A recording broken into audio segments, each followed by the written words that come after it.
Welcome to the Nightly Rant with your hosts, Mike and Torya. This is the show where we examine society from a sarcastic point of view. If you like insane conversations, this is definitely the show for you. Let's get into today's topic. YPN people, I don't know about you, but I love helping out a friend. That's why I want to shout out my friend Brian Little and his podcast, Your Favorite Blockhead. This is the only show that manages to weave together peanuts and MMA into one heck of an amazing podcast. You can find Your Favorite Blockhead wherever your favorite podcasts reside and at yourfavoriteblockhead.com. Do me a huge favor and listen to Brian's show. You'll be entertained and you'll help out a friend. Now, as I said, let's get into today's topic.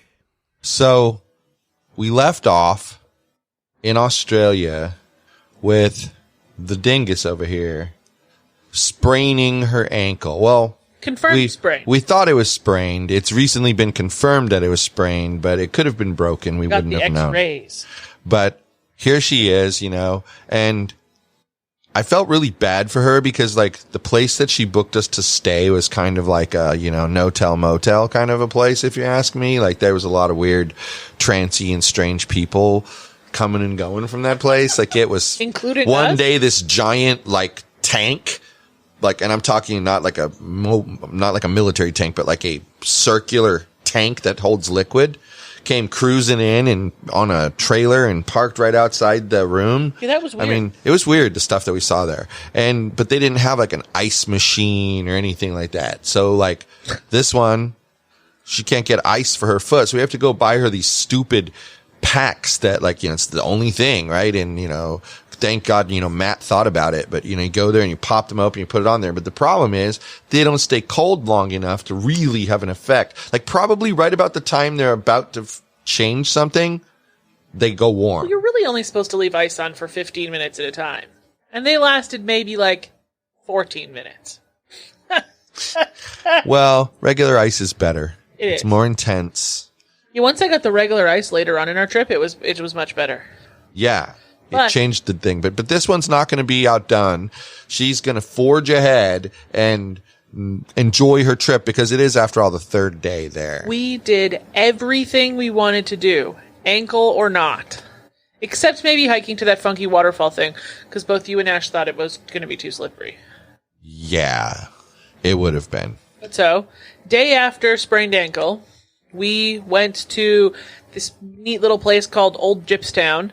And it had like all these like old-timey buildings and old-timey things, and they'd arranged it into this cute little town thing and added all the history, shenanigans, and all that good stuff. I have to say that our Australian friends go the extra mile to show you something about their country. Like that.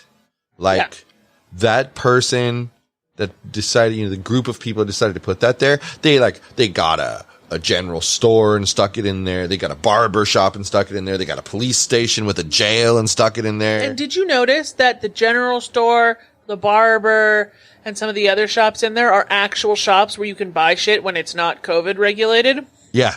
Yeah, I saw that. Yeah. And it's just really, I thought it was rather cool, that they would do that. And I mean, I would even go as far as saying my new son-in-law, he is, 100% Australian, and he was so great and cordial at taking us around places and stopping in the weirdest spots that no one would ever think to stop. But he would stop there because there was a cool view, or, he stopped at that one place where there was a mine right there that we could look, Yeah. I mean, it was nice of him to go the extra mile, like that. And I feel like Australians in general kind of go the extra mile. So, when we bought the tickets to this Old Gibbs Town place, they were like, well, here's some duck food. And I'm like, duck food? Oh, yeah, the ducks. Duck food. The ducks. Oh, so then the whole time we're walking through, and we were there for an hour before we needed to sit down? Easily. At least an hour. And my piriformis muscle was just killing me because, remember, I had to sit on a long flight, and I was just getting to the point before going on the flight where it was getting better. And then I had to basically miss a therapy session because I was leaving on a Thursday. I wasn't going to be there Friday. So I missed the therapy session. So right at the tail end of the good part of my physicalness, it's the best way I can put it, I had to sit on a plane all that time. And so it was angry. It was an angry muscle. So and we were I couldn't walk as well. Hobbles and hobbles. Yeah. So this whole time we're walking around, walking through all the buildings, and I see no damn ducks. And I was like, why you give me duck food if there's no dang ducks? And then all of a sudden we went around this corner, and there was these funky... Turkeys! Funky... They weren't turkeys. You were supposed to play along with me. They looked like turkeys. They had, like, that thing that lives under a turkey's neck. That's what their head was made out of. So they were all, like, red and bumpy, and they were weird. Red and bumpy and weird is right. And they were, like, sleeping. We didn't want to bother them. And they sleep like Parker, with their head, like, turned around and tucked under. But then there were ducklings that were wandering around. And then we found a bench on the side of the pond where there was ducks, and I could throw the duck food at the ducks to keep them at a distance. It was pretty cool. Then, of course, one of those red-headed little douchebags has to come over. And it's like, give me food. Food? Give me the food. So I was like pelting it with food to make it go away, but it didn't work. And then... Oh, you made it mad. Then, this fantastic creature of terror grabbed the bag of duck food out of my hand and threw it into the lake. Threw it all into the lake. Like the entire bag, whatever was left, into the lake. And then it was mad that there was no more food. Yeah, it was angry then. Like it was pissed at her that there was no more food. And I was like, look here, bitch. If you hadn't thrown it in the lake, there was half a bag of food left. That was super hilariously funny because the animal just animaled at you. Like it was... Yes. It was not going to be happy with you no matter what you did. Then, like, we finished feeding them, obviously, because you had some duck food left. We finished feeding them, and then we're standing there, and the people we were with, Matt, was standing there talking to those, like, old Australian bush people dudes. Yep. And their super thick Australian accents that neither one of us could understand. Correct. And this duck is coming at me! Yep. He was like, you've got more. I know you've got it. You got it in your pocket. You got it in your hand. Wherever you got it, you got to give it to me now. Except he said all of that with an Australian accent because he's an Australian duck. Correct. So if somebody could translate that into Aussie land speak, it'd be rad. That'd be funny. So then we leave there and we go to the Holden Car Museum. I finally got the name right. The Holden Car Museum. You've been listening to us for a while. You'll know this is our third car museum in the last 12 months. We love cars. Apparently. We just love cars. Especially car museums. And this particular car museum was like, I don't know, ridiculous. Well, first thing that was cool was it's a brand of cars we've never seen before. Yeah, it's like the Chevrolet of Australia was what it kind of came off to me. Is Chev only in North America? I don't know. Oh, okay. So tell them about your boyfriend. I don't have a boyfriend. Tell them about your boyfriend at the Holden Car Museum. So this guy over here, he paced away and he's making me pay for the tickets. Such a gentleman. Yeah, the first and only time she describes the payment of things, and she describes it as though it hasn't been the norm the entire trip. But I'm standing there. But that's supposed to not tell you that because then it ruins her joke. Well, yeah. Duh. So consider her joke ruined. Anyway, I'm standing there, and all of a sudden, this, like, bearded old man is hollering at me that he loves my shirt. Yeah, like and hollering. when she says hollering, she's talking hollering. Like he yelled what did across the shirt the lobby. say? It was my sarcasm is a state of mind. Sarcasm is a state of mind. He loved the shirt. Then he would gradually graduate to telling her that he loved her. And he hugged me twice. He hugged her twice, and she is not a hugger. And he told her how beautiful she was. Then he found out I was Canadian, and he told me he loved me again. Yeah, he's loved her even more because she was Canadian. I mean, it was weird. But really thanks to me and my shirt, Beard Bro gave us a personalized tour of the entire museum. Exactly. Places we weren't supposed to be, he took us. Like in the back rooms where they're restoring cars and... He took us into the garage where they're restoring vehicles that, they want to put on display. Yeah. I think the coolest was when he took us into the new acquisitions room that was obviously closed, and they had the airplane engine and stuff. Yep. It was so cool. It was the neatest experience. And, it was probably the second biggest car museum we've been to. You think the one in Nashville was bigger? By far. Okay. And don't forget, the one in Nashville had the stuff outside, too. The big, giant... Oh, that huge military boat ship thing car. Car ship boat thing, yeah. Yeah. But that one was it was still so good. Like, I just enjoyed it completely. So if you're ever in rural Victoria, Australia, check out the Holden Car Museum. It was freaking rad. Say hello to my boyfriend. I don't know his name. His name was Carl. What is his name? His name was Carl. His name was Carl. It was not. Yes, it was. You were lying. His name was Carl. Oh, he told me what his name was. His name is Carl. Why is Carl funny? Do you not remember llamas with hats? Because I'm totally the whiny llama that kills people, and the other llama's name was Carl. And his name was Carl. Maybe he knew this? Somehow I doubt So, okay. Then, after this, what did we do that day? I think that Was that the pizza day that we went? Was that the day that we went to the Erica pub? That was the next day. Or was that the next day? I'm pretty sure. And it's all kind of blurred together at this point. We've been home for like almost 2 weeks. It can't be the next day because you sprained your ankle on Monday. Yeah, and then we did the other stuff on Tuesday. We moved out on Monday. Yeah. As well. Which is why I think that was pizza day. We just Monday was pizza day. Sprained your ankle. Oh. See, so I think Tuesday may have been the pub. Okay, well, you can talk about that. So it happened, whether or not. So we go to this whatever place, and it's called Erica Pub, and I think the town's name was, beyond belief, Erica. I mean, imagine Erica Pub being in the town of Erica. Who could have guessed? Shock. It's shocking. Yep. So we go to this place, and like the big deal is that they have this lava rock that they frickin' like melt basically in the heat and bring it out with a piece of meat cooking on it. So you pick like steak, or they had chicken, right? They did not have chicken. They had like 3 different kinds of steak. They had kangaroo, and they had the salmon that I had. And salmon, no chicken. No, otherwise I would have gotten chicken. I guess chicken would take too long to cook. It looks like their menu changes depending on what's cheap and in season. So they had chicken, but it was not just, they didn't have it right then. So it comes out, and then you have to slice pieces and let it lay on the rock to cook. Mm-hmm. It was so tasty. I had a steak. It was huge.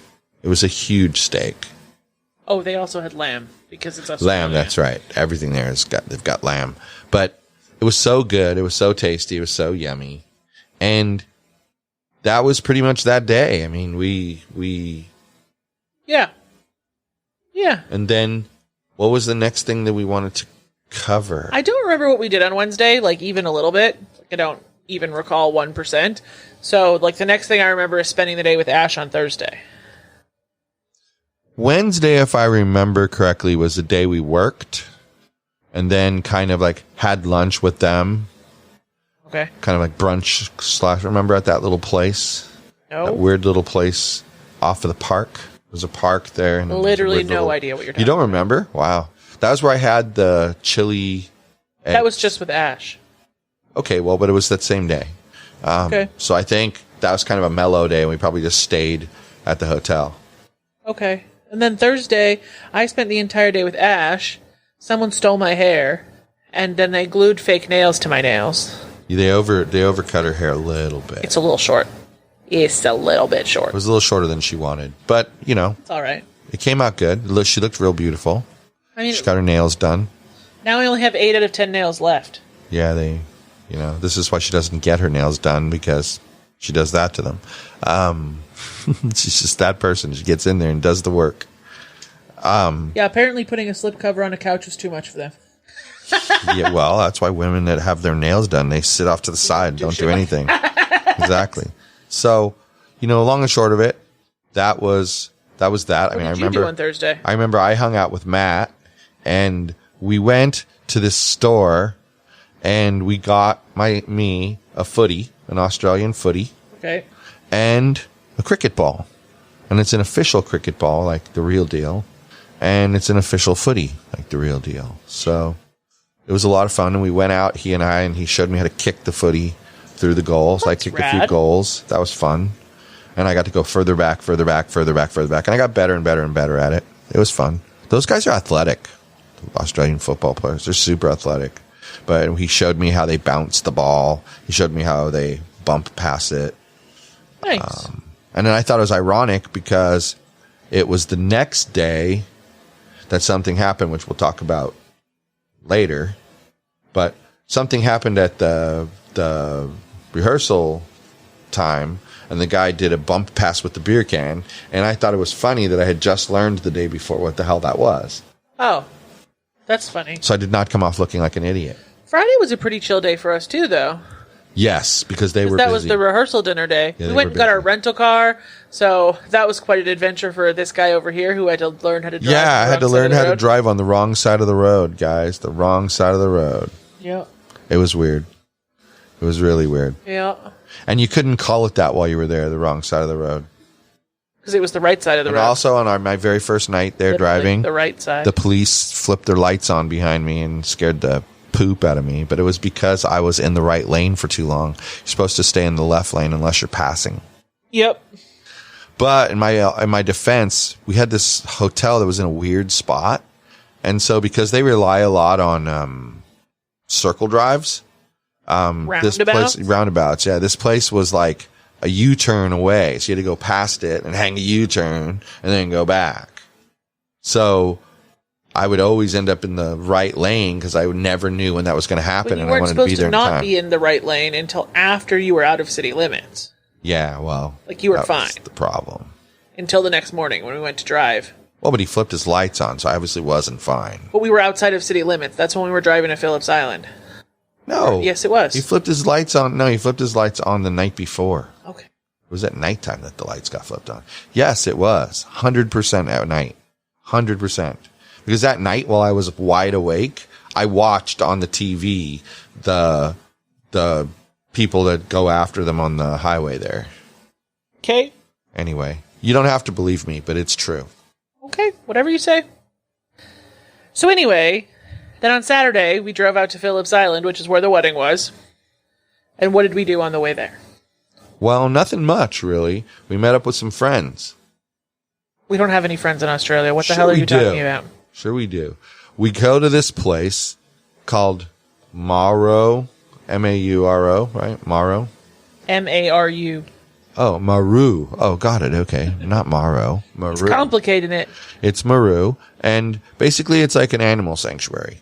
And we get inside, you know, we had already paid in advance, and it was cheap. It was like $30 each. Plus we got a special thing that we'll tell you about in a minute that cost another $30. So we spent 90 Australian, which worked out US. To be like 62 and change.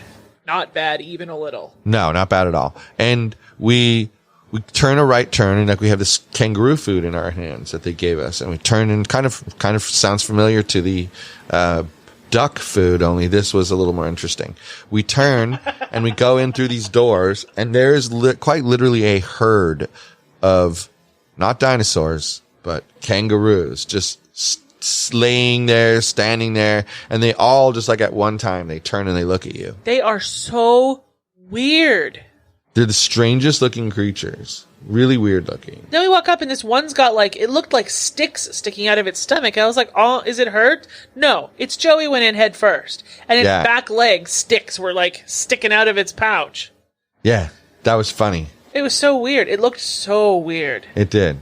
It was strange. Yeah. But they came over and they would eat the food out of your hands, and they would grip your hands with their little claws that weren't so little. Like those things that they scratched you with that would fucking hurt. And they like nibbled on your palm, and they were so cute, especially the albino one. Yes, there was an albino one there. And then they had like some lizards and snakes and whatnot from Australia. And there was supposedly an emu, but he was sleeping. The emu was snoring. And then we re-encountered the kangaroos in a different spot. Yeah. And they were a lot less friendly. Because we didn't have any more food. Because we didn't have any more food. They were not very friendly. And then we encountered wallabies. They were cute as hell. They were so cute.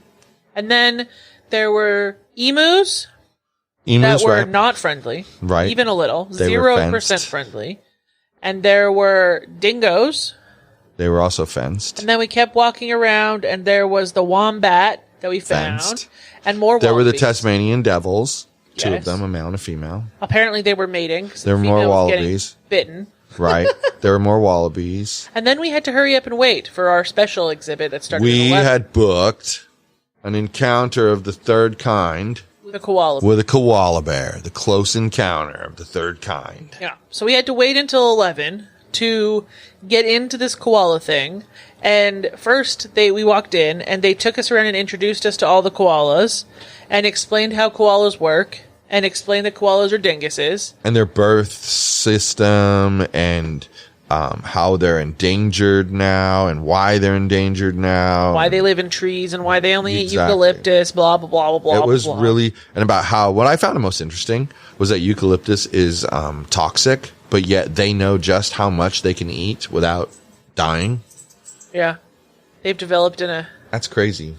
an immunity to its toxicity, too, is It's what she was crazy. saying. And it's crazy. Then we got to just the two of us get into a room with a koala bear on a little fake tree, and we got to like scratch its back and look at it real up close and personal. And She said, the handler lady, she said, don't touch its mouth and don't touch her feet or its face. or its face. 'Cause it She will wanted bite us to you. keep our fingers. It will bite you. Yeah, especially if you smell like eucalyptus. And that's really all it did the whole time that we pet it, was it ate eucalyptus leaves. It was so cool. Like, and it was the softest thing I think I've ever petted. Like, it was softer than Parker the cat. But, with that strict of a warning, I can only imagine how mean the wild ones are. Yes. Can you blame them? I mean, but those poor things are in trouble. I mean, the bushfires took out a lot of them. I mean, it's just sad what's happened to them. I feel bad. Our recommendation is that you promptly adopt a koala bear. Yes, they have this. You can Google it. Because Adopt a they're koala. going to be extinct by the year 2050, and that's bullshit. So adopt a freaking koala, spend the $60, they'll send you a plush toy, they'll send you the name of the koala you adopted, build it some damn eucalyptus trees, and call it a freaking day. Telling you, you got to do it. Because these poor little animals are in trouble. No fault of their own. If anybody wants to buy me a birthday present, because I have one of those, sometime during the year, Just get her a koala bear in her name. adopt a koala bear, in my name. Fantastic. Or even adopt a koala bear in your name. I don't care. And then Do it. tell us. Adopt the koala bear. But yes, help the koalas. We love them. Anyway, Yogi's Podcast Network will be adopting a koala bear. yes. It will be rad. We have to add it to the zoo. Yeah. Never had a koala in the zoo. No. We had a Henry. And an We had Aussie. an Aussie. Aussie was close to a koala. He was sweet He was and cuddly and mean. He was sweet, cuddly, and mean. And he was. He would be the pig that would be all sweet and cuddly and all of a sudden bite your hand. Yes. Like, the only time Henry would ever bite is if he was startled. And then once he got Or you blind. smelled like food. And once he got blind when he smelled like food. But, yeah. But no, never have we had a koala in the zoo. So that was it for the koala bear place, though. Like, there was not much to do after we met the koala bear, plus everything seemed really lame They after took we a met the koala picture. bear. Of us with the koala bear. Yeah, That was kind of rad. it was rad. Then we were hungry, so we went on a quest to find food. We met some more nice people. And I was like, there are two tiny restaurants in this podunk little town around this place. Like, and I'm hungry now. So this guy over here picks the lesser of two evils, which seemed like the fish and chips place. Well, when we got to the fish and chips place, I was like, oh god, here we go. Because it was like this little tiny little rundown place. It looked like any other fish and chips place I've ever been in. They're always run down and old, especially in Britain. I've never been to Britain. Well, Just I saying. have, so. The only fish and chips place I've ever been to is Gordon Ramsay's Fish and Chips, and the one in Cyprus. And it wasn't exactly run down. No. And neither was the one in Cyprus. No. So this was like, it looked like those So you like, thought there was going to be a problem. little neighborhood It was either going to be a problem or it was going to be freaking amazing. Well, it was freaking amazing. there we go. That's what I thought. So good. We got this like dinner for two thing, which came with these huge, giant 2 pieces of fish. What the heck were they called? The potato scallops. Yeah, the potato scallops. And then these funky Asian egg roll, sausage roll things that you wouldn't try, but that were pretty good. And then a whole entire box of chips / fries. It was so good. And then while we were sitting there, there's this little dog that was there, a little schnauzer, and he kept looking at us and trying to talk to us. And so then his owners started talking to us, and they were super nice people. I think he realized why he liked the smell of me so much. I smelled like kangaroo. Yeah. But they were really nice people. They were super friendly. What did they say as they were leaving? Well, as they were leaving, they asked us if everyone had been nice to us. And by the way, I was wearing a Collingwood hat. And that was their team. So, that instantly we Makes bonded friends. over that. Yeah. In Australia, the Australian football is ginormous. Like, it's huge. But anyway, so he says, they're being nice to you? And I go, yes. He goes, well, if anyone's not nice to you, you tell them to go get stuffed. So that was pretty amusing. And with that. But then we kept driving. We kept going to, we had our great lunch. It was a great lunch. Yeah, no, it was super good. We let me just tell you how good the fries were. The fries were so good that me, the guy who never eats the stuff that he takes home, took that thing into the rental car and started chowing on it as he was driving the rest of the way. And there was none So, left and don't forget, I'm driving on the side of the road that I have no clue how to drive on, but I was eating while I was driving. Because I loved those. Those were so good. My God. So then we went to, what was the name of that island that we ended up on? Churchill Island. Churchill Island. And as we pull into this thing, there's like this huge bridge first. Then there's like this little narrow bridge where only one car at a time can go each way. Freaky. Or, you can only one direction can only go. And we'd make the turn off that bridge, and right away we see these Highland cows, like long hair hippie cows. I definitely didn't squeal. It was crazy. Long-haired hippie cows. I'm telling you, they were hippie cows. Can't believe you've never seen them before. Like, never seen a picture of them or anything. They're so dang cute. They're teddy bear cows. Like, they're so cute. And then we kind of roamed around there a bit. There was like a trail. I took some pictures and some video. Yeah. Had a good time with that. We saw those weird swamp hens. Yeah. And then we got back in the car and went the other way and kept going to the Airbnb. And that's where we're going to end tonight, because we're going to tell you the whole rest of the trip in the next episode. So in the next wedding, you get to hear about the mythical wedding that we went all this way for. And the prep for it. And the prep leading for up to it. Because that was interesting in and of itself. And the drama and the meltdowns and all the good stuff. And then you'll get to hear about our journey to the beach in Australia and walking on the pier in Australia. And then you'll hear our story. That was a great morning for breakfast, by the way. If you remember that first breakfast restaurant that wasn't open. Oh, yeah. And then our trip to Melbourne. Yep. And our time in Melbourne, which was both good and bad and good and bad. Mostly good. Mostly good. Maybe an hour and a half of a lot of not so good. Yeah. Some bad tastes in the mouth from the Melbourne. If I were to visit Melbourne again, it would be a very different experience, because I wouldn't bring a car into the city, for one thing. So you'll hear all about that. And that's my teaser. That's my teaser. So we'll probably end with Mike having a huge rant. So, stay tuned to the nightly rant for Mike giving you a huge nightly rant. Yeah. And with that, good night, everyone. Hasta la bye-bye. Thank you for listening to the nightly rant. If you enjoyed the show, please give us a 5-star rating on Apple Podcasts or Google Play. If you didn't enjoy the show, please just ignore that previous request for a rating. This has been a Yogi's Podcast Network production.